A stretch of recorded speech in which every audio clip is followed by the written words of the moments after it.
તો થોડા દિવસના વિરામ બાદ ગુજરાતમાં વરસાદની ધમાકેદાર એન્ટ્રી થઈ છે। ગુજરાતમાં છેલ્લા 24 કલાકમાં 148 તાલુકામાં વરસાદ નોંધાયો છે। 27 જિલ્લાના 148 તાલુકામાં વરસાદ નોંધાયો છે। સૌથી વધુ રાજકોટના ગોંડલમાં 3.9 ઇંચ વરસાદ, ખંભાતમાં 3.1 તો દસાડામાં 2.9 ઇંચ વરસાદ નોંધાયો છે। રાજકોટ શહેરમાં તો 2.5 ઇંચ વરસાદ ખાબક્યો।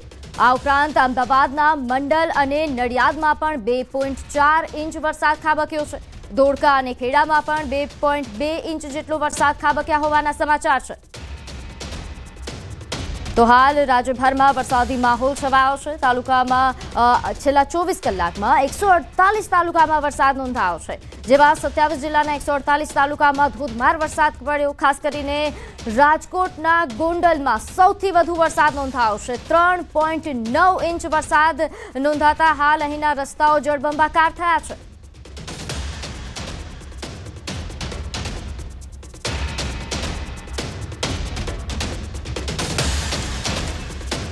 તો ગુજરાતમાં વરસાદની ધમાકેદાર એન્ટ્રી દેખાઈ રહી છે। ખાસ કરીને સૌરાષ્ટ્રમાં જે રીતે ગત 24 કલાકમાં વરસાદ નોંધાયો છે, સૌથી વધુ ગોંડલમાં 3.9 ઇંચ વરસાદ। આ ઉપરાંત રાજકોટ શહેરમાં પણ ગત રાત્રે ખૂબ વરસાદ નોંધાયો। ધમાકેદાર વરસાદની અહીં એન્ટ્રી રાજકોટમાં પણ જોવા મળી, જેના દ્રશ્યો પણ સામે આવ્યા। ઠેર ઠેર પાણી ભરાઈ ગયા, વાહનો પણ આ રોડ પર તરતા દેખાયા। તો આ તરફ વડોદરા જિલ્લાના ડભોઈના વણકરવાસમાં જીવતો વીજ વાયર તૂટ્યો। રોડ પર ફટાકડા ફૂટતા હોય તેવા પ્રકારના દ્રશ્યો સર્જાયા। લોકોમાં અફરાતફરી થઈ તો ભયનો માહોલ જોવા મળ્યો। અહીં સ્થાનિકોએ વીજ વિભાગને જાણ કરતા વીજ પુરવઠો બંધ કરવામાં આવ્યો હતો। સ્થળ પર કોઈ હાજર ન હોવાથી જાનહાનિ ટળી। સમગ્ર ઘટનાનો વિડીયો સામે આવ્યો છે, જે વાયરલ પણ થઈ રહ્યો છે। તો આ દ્રશ્યો છે, આપ જોઈ શકો છો। આ વીજ પુરવઠો જો કે આ ઘટનાની જાણ થતાં તાત્કાલિક બંધ કરવામાં આવ્યો હતો અને આસપાસ કોઈ વ્યક્તિ હાજર ન હોવાથી મોટી જાનહાનિ પણ ટળી છે।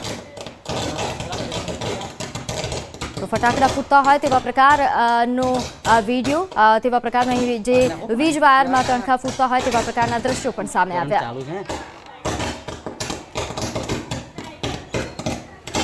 તો સુરેન્દ્રનગરમાં થાન તાલુકાના સરોડી ગામે મોડી રાત્રે વીજળી પડતા એક યુવકનું મોત નીપજ્યું।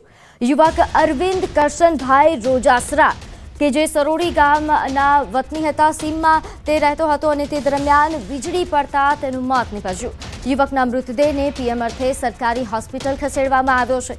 યુવકના મોતથી પરિવારજનો તેમજ સમગ્ર ગામમાં શોકનો માહોલ છવાયો છે। થાન તાલુકામાં પવન સાથે ગાજવીજ વરસાદ ગત રાત્રે નોંધાયો અને તે દરમિયાન આ વીજળી પડવાની ઘટના બની હતી।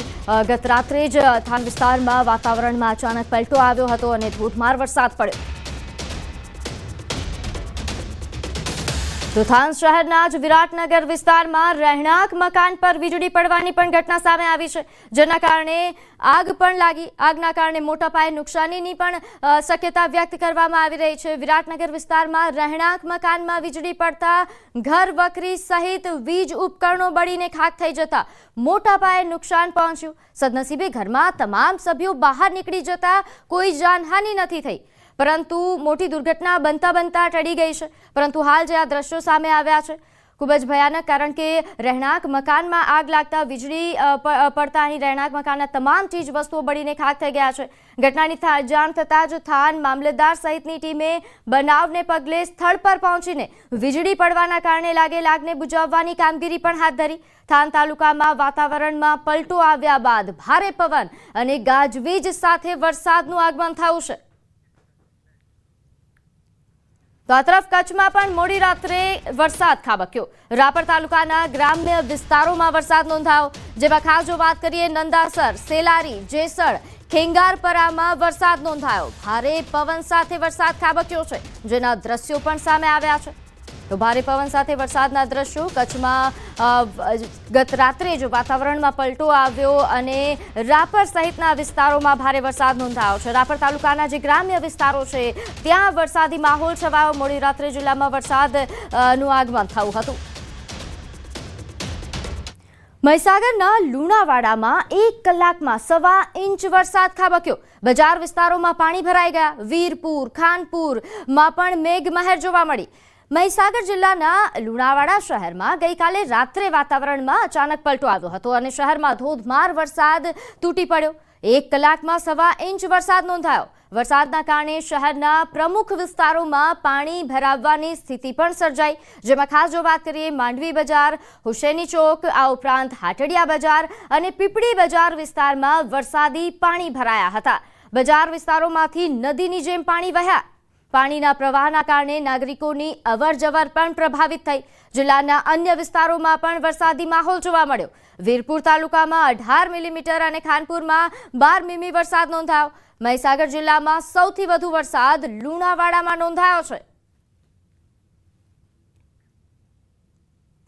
તો આ તરફ બોટાદ જિલ્લાના અનેક પંથકમાં પણ વરસાદ નોંધાયો। વીજળીના કડાકા ભડાકા અને ગાજવીજ સાથે વરસાદ વરસ્યો। બરવાડા શહેર સહિતના તાલુકામાં વરસાદ નોંધાયો, જેમાં નાવડા, રોજીદ તેમજ કુંડળ, બેલા, ખાંભડા, સાળંગપુર, ટીમ્બલા, આ ઉપરાંત રામપરા સહિતના ગ્રામ્ય પંથકમાં પણ વરસાદ નોંધાયો છે। વરસાદ થતા માર્ગો પર પાણી વહેતા થયા, તો સમગ્ર પંથકનું વાતાવરણ હાલ ઠંડુગાર થતા લોકોએ ગરમીથી રાહત મેળવી।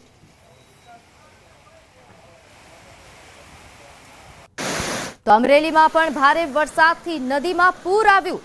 અહીં વડિયાના નજાપુર ગામે નદીમાં પૂર આવ્યું। નદીમાં ઘોડાપૂરથી વાહન ચાલકો અટવાઈ ગયા। પૂરના કારણે અવરજવર બંધ કરવામાં આવી। ગામની મધ્યમાં આવેલી નદીમાં પૂર આવ્યું, જેના દ્રશ્યો પણ સામે આવ્યા છે। તો પૂરના કારણે અહીં અવરજવર બંધ થઈ છે, વાહન વ્યવહારને અસર થઈ। આ દ્રશ્યો જોઈ શકાય છે કે હજુ તો વરસાદનું આગમન જ થયું છે અને નદીમાં પૂર આવવાની પણ સ્થિતિ સર્જાઈ છે। અહીં નદીમાં ઘોડાપૂરના દ્રશ્યો છે, જેના કારણે અહીં વાહન વ્યવહાર ઠપ થયો છે। તો વડિયાના નજાપુર ગામે પસાર થતી નદીમાં પૂર આવ્યાના આ દ્રશ્યો। તો આ તરફ સાબરકાંઠા જિલ્લામાં અચાનક વાતાવરણમાં પલટો આવ્યો। ભારે પવન ફૂંકાયો, ઠેર ઠેર માટી ઉડવા લાગતા વાહન ચાલકો અટવાઈ ગયા। ભારે પવન બાદ અચાનક જ વરસાદી માહોલ છવાઈ ગયો। ગરમીથી લોકોને આંશિક રાહત મળી। હિંમતનગર સહિત ગ્રામ્ય વિસ્તારમાં વરસાદ સાથે ભારે પવન ફૂંકાયો હતો।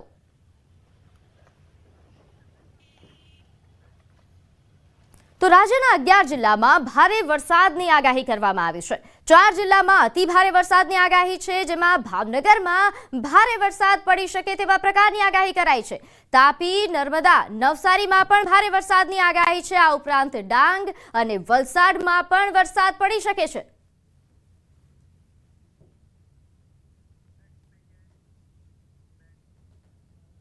કાચવા ગતિએ આગળ વધતું ચોમાસું હવે પૂરપાટ ગતિ પકડવાનું છે। ચોમાસાને લઈને ખેડૂતોની આતુરતાનો હવે અંત આવવા જઈ રહ્યો છે। એક નહીં, 2 આગાહીકારોએ મોટી આગાહી કરી છે। ગઈકાલથી સક્રિય થઈ ગયું છે ચોમાસું અને 2 દિવસમાં ગુજરાતમાં એન્ટ્રી પણ કરી દેશે, એટલે ચોમાસાને લઈને ખેડૂતોએ લાંબી રાહ નહીં જોવી પડે।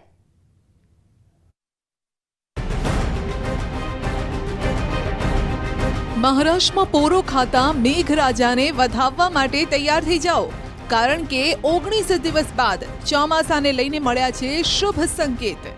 2 દિવસમાં ગુજરાતમાં પ્રવેશ કરશે ચોમાસું।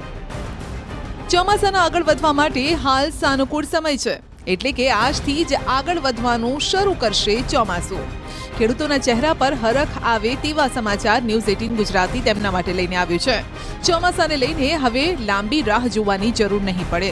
બસ હવે રૂમઝૂમ કરતું ચોમાસું આંગણે આવીને ઊભું છે। મહારાષ્ટ્ર, મુંબઈ આવીને ચોમાસું થંભી ગયું હતું। 26 મેના રોજ ચોમાસું મહારાષ્ટ્રમાં પહોંચી ગયું, પરંતુ ત્યાં પહોંચ્યા બાદ જાણે કે મેઘરાજા રીસાઈને બેસી ગયા। લોકોએ કેટલા મનાવ્યા છતાં પણ ગુજરાત તરફ આગળ ન વધ્યા। પરંતુ ચોમાસાએ લાંબો વિરામ લીધો અને હવે તેને ધક્કો મારતી સિસ્ટમ તૈયાર થઈ ગઈ છે। મુંબઈમાં પણ ફરી વાદળો બંધાયા છે। કેટલીક જગ્યાએ મેહુલિયો ગાજ્યો પણ છે અને તે હવે ગુજરાતમાં ગાજવા માટે થનગની રહ્યો છે। 14 જૂન એટલે કે આજથી ચોમાસું આગળ વધી રહ્યું છે। એટલે આજથી ચોમાસું આગળ વધશે અને ત્યારે 18મીથી આ ગતિવિધિ વધશે। આજે ઉત્તરથી લઈ દક્ષિણ ગુજરાતના કેટલાક ભાગોમાં વરસાદની આગાહી અંબાલાલે કરી છે। આ સાથે પરેશ ગોસ્વામીએ પણ આ જ આગાહી કરી છે। 15 જૂન એટલે કે રવિવારથી વરસાદનું જોર પણ વધશે। આ સમયે ઉત્તર, મધ્ય અને સૌરાષ્ટ્રમાં સારો વરસાદ થશે। આજથી જ લગભગ ઉત્તર ગુજરાતના ભાગો, મધ્ય ગુજરાતના ભાગો અને સૌરાષ્ટ્રના કેટલાક ભાગમાં બપોર પછી ગાજવીજ સાથે વરસાદ થવાની શક્યતા છે. 15મી જૂને વરસાદ વધવાની શક્યતા છે અને તારીખ 17મીએ લગભગ 1.5 કિલોમીટર હાઇટના પવનો જે લગભગ ધીરે ધીરે બનશે. આ તરફ આ સાંજ સુધીમાં ગુજરાતમાં વરસાદની એન્ટ્રીની આગાહી પરેશ ગોસ્વામીએ પણ કરી છે.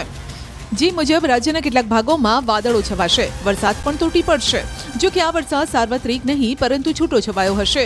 જો કે ખેડૂત મિત્રો આ વરસાદને ચોમાસાનો વરસાદ ન ગણે, કારણ કે ચોમાસાને ગુજરાતમાં ઠેકડો મારતા હજુ 48 કલાક જેટલો સમય લાગશે.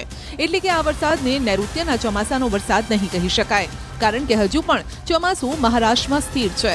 મહારાષ્ટ્રમાં આવીને નિષ્ક્રિય થયેલું ચોમાસું હવે સક્રિય થશે, જેનો મતલબ એ છે કે ચોમાસાને આગળ વધવા માટે સ્થિતિ હવે સાનુકૂળ થઈ ગઈ છે. હાલ જે વરસાદ હશે તે ગાજવીજ અને પવન સાથે પડવાનો છે. આવતીકાલે 14 તારીખે સાંજ સુધીમાં અનેક વિસ્તારોની અંદર વરસાદ પડે તેવી શક્યતાઓ છે. નૈઋત્યનું ચોમાસું ગુજરાતમાં પ્રવેશ કરી ગયું તેવું ન કહી શકાય, કેમ કે નૈઋત્યનું ચોમાસું હજુ મહારાષ્ટ્રની અંદર નિષ્ક્રિય થયેલું છે, એ હવે સક્રિય થશે. અંબાલાલ પટેલનું માનીએ તો આ વખતે ચોમાસાની એન્ટ્રી ધમાકેદાર પણ રહેવાની છે. એટલે કે શરૂઆતમાં જ કેટલાક ભાગોમાં ભારે વરસાદ પડી શકે છે. ખાસ કરીને 18 થી 24 જૂન વચ્ચે રાજ્યના કેટલાય ભાગોમાં મેઘરાજા રીતસરના તૂટી પડશે. અંબાલાલ પટેલના મતે આ સમય દરમિયાન સૌરાષ્ટ્રમાં મેઘરાજા બરાબરનું જોર લગાવશે. એટલે કે રાહ જોવડાવ્યા બાદ પણ મેઘરાજા બરાબરનું હેત વરસાવશે તે નક્કી છે. હવામાન વિભાગે પણ અનુમાન કર્યું છે કે 17 જૂને અમરેલી, ભાવનગર, ગીર સોમનાથ, જૂનાગઢ, રાજકોટમાં ભારે વરસાદ થઈ શકે છે. આ ઉપરાંત સુરત, તાપી, ડાંગમાં પણ ભારે વરસાદની આગાહી છે. એટલે 18 થી 24 અને 26માં રાજ્યના કેટલાક ભાગમાં ભારેથી અતિભારે વરસાદ થવાની શક્યતા રહેશે. સૌરાષ્ટ્રના કેટલાક ભાગમાં ભારેથી અતિભારે વરસાદ થવાની શક્યતા રહેશે. તો અંબાલાલના મતે સૌરાષ્ટ્રના કેટલાક ભાગો એટલે કે અમરેલી અને ભાવનગરમાં સારો વરસાદ થશે. આ સમય દરમિયાન દક્ષિણ ગુજરાતના નર્મદા, તાપી, ડાંગ, વલસાડ, નવસારી, સુરત, ભરૂચ અને જંબુસરમાં પણ વરસાદની આગાહી છે. તો મધ્ય ગુજરાતમાં મધ્યપ્રદેશને અડીને આવેલ પંચમહાલમાં પણ ઝમાઝમ વરસાદ થશે અને વડોદરા પણ કોરું નહીં રહે. તો ઉત્તર ગુજરાતમાં ગાજવીજ સાથે વરસાદની આગાહી કરાઈ છે. જો કે આ નૈઋત્યના ચોમાસાનો વરસાદ નહીં હોય તો પછી શું હશે? અરબ સાગરમાં એક સિસ્ટમ બની રહી છે, જેની અસર ગુજરાત પર થઈ રહી છે. આ સમયે ઉત્તર રાજસ્થાનમાં અપર એર સાયક્લોનિક સર્ક્યુલેશન સર્જાયું છે, જે રાજસ્થાનથી વિદર્ભ સુધી એક ટ્રફ લાઇન બની રહી છે. એટલે કે અરબ સાગરથી ઓડિશા સુધી ટ્રફ લાઇન સક્રિય છે, જેની અસર ગુજરાતમાં થઈ રહી છે. આ સમય દરમિયાન પવનની ગતિ પણ વધુ રહેવાની છે અને પવનની દિશા ગુજરાત તરફ રહેશે, જે વરસાદ લાવશે. પરેશ ગોસ્વામી કહી રહ્યા છે કે બંગાળની ખાડીમાં એક સિસ્ટમ બનશે, તેનો ટ્રફ પણ અરબ સાગર સુધી લંબાશે. મોન્સૂન બ્રેકની કન્ડિશન છે, જે ચોમાસું નિષ્ક્રિય થયું છે એ ફરીથી ચોમાસું સક્રિય થઈ અને આગળ વધવાનું ચાલુ થશે. ત્યારે હું આપને જણાવી દઉં કે ગુજરાતમાં આમ તો ચોમાસું છે એ ઘણા સમયથી અમે આપને જણાવી રહ્યા છીએ એમ 20 જૂન આસપાસ આવવાનું છે, પણ આવનારા સમયમાં 14 તારીખથી 14 જૂનથી ચોમાસું છે એ ખૂબ સક્રિય થશે, જેને કારણે 16 જૂનથી રાજ્યના અલગ અલગ વિસ્તારોમાં વરસાદો જોવા મળશે, જેમાં 16 થી લઈને 20 જૂન દરમિયાન જે વરસાદોની શક્યતાઓ છે તે સૌરાષ્ટ્ર અને દક્ષિણ ગુજરાતના ભાગોની અંદર છે, જેની અંદર અનેક જગ્યાએ ચોમાસાની શરૂઆત થતી હોય પહેલાના જે વરસાદ એટલે કે જે 48-72 કલાક પહેલા જે વરસાદો થતા હોય એ વરસાદો પડવાનું ચાલુ થઈ જશે અને એકંદરે સૌરાષ્ટ્ર અને દક્ષિણ ગુજરાતની અંદર સારા એવા વરસાદો છે અનેક વિસ્તારોની અંદર 16 થી 20 જૂન દરમિયાન જોવા મળી શકે છે. અને 20 જૂને જે ચોમાસાનો પ્રવેશ થાય કે 20 જૂને ચોમાસાનો પ્રારંભ થશે, પણ 20 જૂનની અંદર ઘણી વખત એવું બનતું હોય કે 2 દિવસ વહેલું અથવા તો 2 દિવસ મોડું, કે 18 થી લઈને 22 જૂનમાં ગુજરાતની અંદર ચોમાસાનો પ્રવેશ થઈ શકે છે. સારા વરસાદની રાહ જોતા ખેડૂતો વાવણીને લઈને મૂંઝાયા છે કે આખરે વાવણી ક્યારે કરવી. પરેશ ગોસ્વામીએ ખેડૂતોની આ મૂંઝવણ દૂર કરતી આગાહી કરી છે. પરેશભાઈનું માનીએ તો 18 જૂનથી 12 દિવસ વાવણી લાયક વરસાદ રહેવાનો છે, એટલે આ સમય વાવણી માટે સાનુકૂળ હશે. અત્યારે આપણે એક સિસ્ટમ બનતી જોવા મળી રહી છે અને આ સિસ્ટમને કારણે હવે ઘણા સમયથી ગુજરાતના ખેડૂતો છે એ નૈઋત્યના ચોમાસાની રાહ જોઈ રહ્યા છે. એને હવે નૈઋત્યના ચોમાસાની લાંબી રાહ જોવી નહીં પડે. હવે ટૂંક સમયની અંદર એટલે કે 18 થી લઈને 22 જૂન વચ્ચે ગુજરાતની અંદર ચોમાસાની શરૂઆત પણ થઈ જશે અને 16 તારીખથી અલગ અલગ વિસ્તારોમાં વરસાદો પણ નોંધાશે. જે વરસાદો હશે એ 16 થી લઈ અને 22 જૂન અને 22 થી લઈને 28 જૂન સુધીનું જે સેશન ચાલશે એટલે કે 12 દિવસનું સેશન ચાલશે.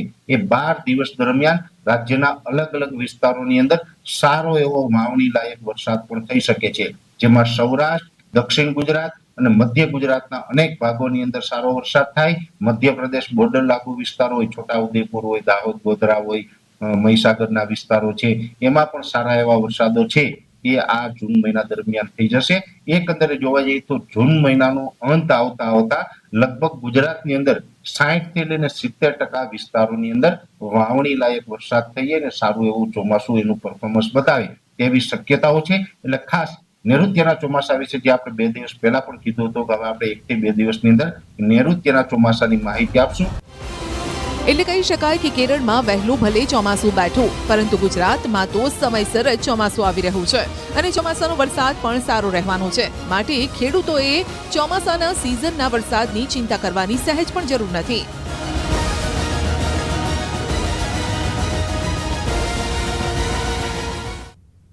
તો કચ્છથી એક મહત્વના સમાચાર સામે આવી રહ્યા છે. કચ્છના મુન્દ્રામાં મોડી રાત્રે ભીષણ આગ લાગી.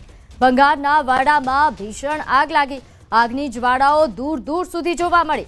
ફાયર વિભાગની ટીમે આગ પર કાબુ મેળવ્યો. આગ લાગતા મોટું આર્થિક નુકસાન થયા હોવાની શક્યતા છે.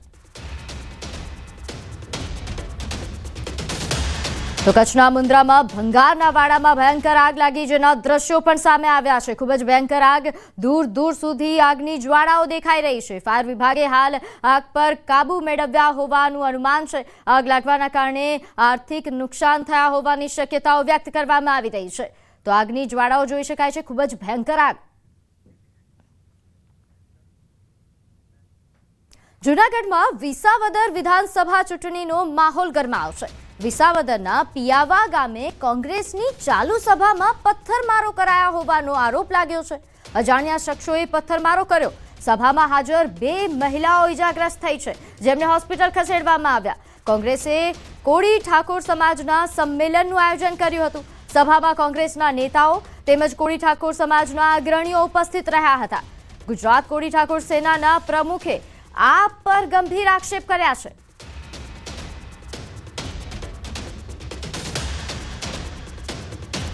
તો આ સંમેલનમાં પથ્થરમારાની ઘટના સામે આવી છે. સેનાના પ્રમુખે આમ આદમી પાર્ટી પર ગંભીર આક્ષેપો કર્યા છે કે અહીં જે સંમેલન થયું તેમાં જે પથ્થરમારો કરવામાં આવ્યો આમ આદમીના પાર્ટીના કાર્યકર્તાઓ દ્વારા કરાયા હોવાનો આક્ષેપ છે. અજાણ્યા શખ્સોએ પથ્થરમારો કર્યા હોવાની હાલ પ્રાથમિક વિગત છે, જેમાં 2 મહિલાઓ ઇજાગ્રસ્ત થઈ.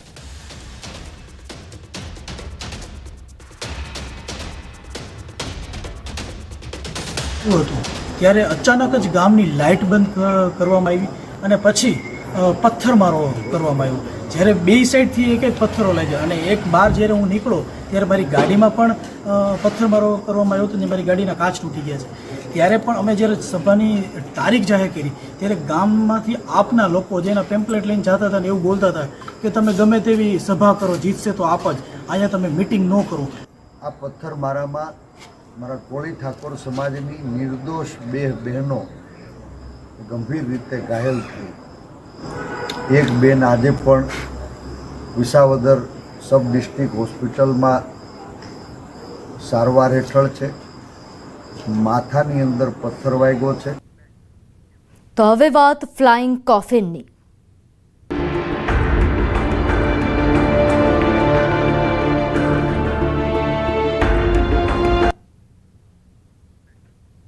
વિજય રૂપાણીનો આજે ડીએનએ રિપોર્ટ આવી શકે. સવારે અથવા બપોર સુધીમાં આ ડીએનએ રિપોર્ટ આવી શકે છે. ડીએનએ અંગે એફએસએલ ડિરેક્ટરે જાણકારી આપી.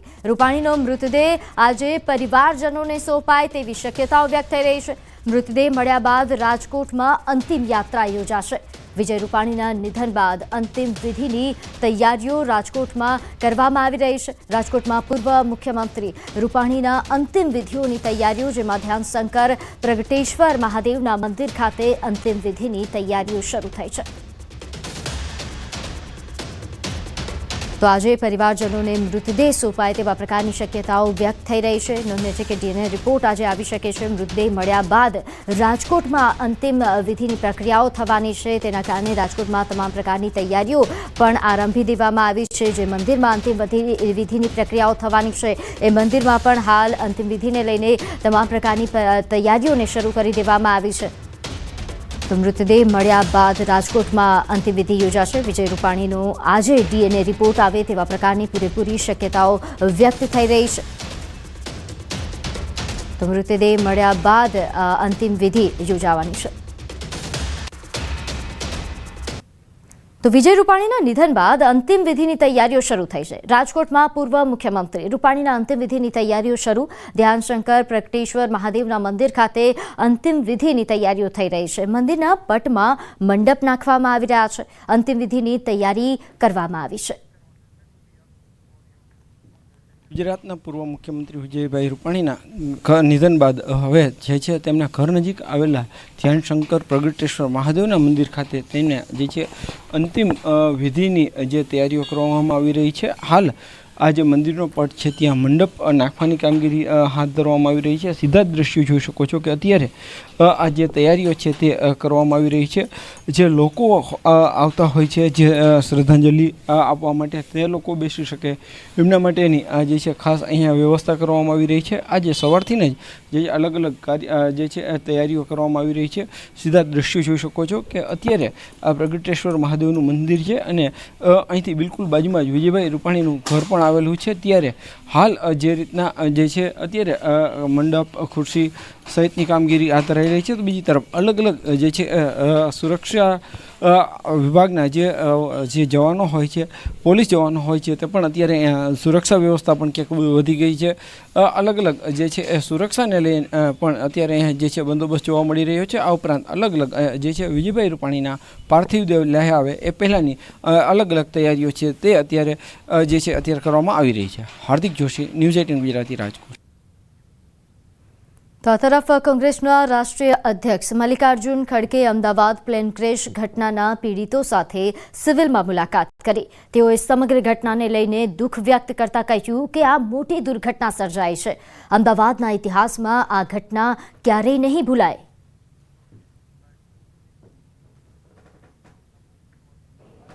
बड़े दुख के साथ कहना चाहता हूँ कि बहुत बड़ी हादसा अहमदाबाद में हुई है. ये घटना अहमदाबाद के इतिहास में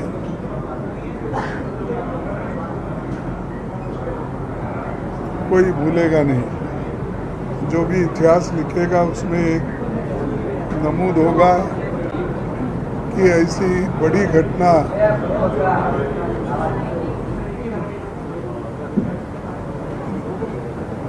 इसकी एयरलाइंस की हो गई, एयर इंडिया की, तो इसमें बहुत से लोग अपना पूरा जिनका बहुत लोगों का बलिदान हुआ है. હિતુ કનોડિયાના પત્ની અને અભિનેત્રી મોના થીબાએ પ્લેન દુર્ઘટના પર સંવેદના વ્યક્ત કરી. કહ્યું, આ દુર્ઘટના માટે દુઃખ શબ્દ પણ નાનો પડે છે. શબ્દોમાં વર્ણવી ન શકાય એવું બન્યું છે. રૂપાણી સાહેબ આજે આપણી વચ્ચે નથી. ભગવાન તમામને આટલું મોટું દુઃખ સહન કરવાની શક્તિ આપે.